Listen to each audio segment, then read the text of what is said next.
Gündoğdu Özel İşletmesi'nin inşaatçıları, Kerki Havalimanı inşaatının son aşamasındadır. Türkmenistan gazetesinin haberine göre, bugünlerde istasyonun ana binasının dekoratif karolarla kaplanması için çalışmalar sürüyor.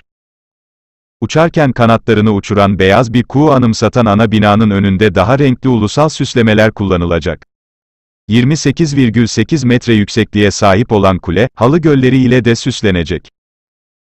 İnşaat işi şimdi tamamlandı. Gündoğdu Özel İnşaat Şirketi'nin baş mühendisi Ataev Türkmenistan gazetesine verdiği demeçte, artık geriye kalan tek şey ithal edilecek ve binaya monte edilecek ekipmanı kurmak.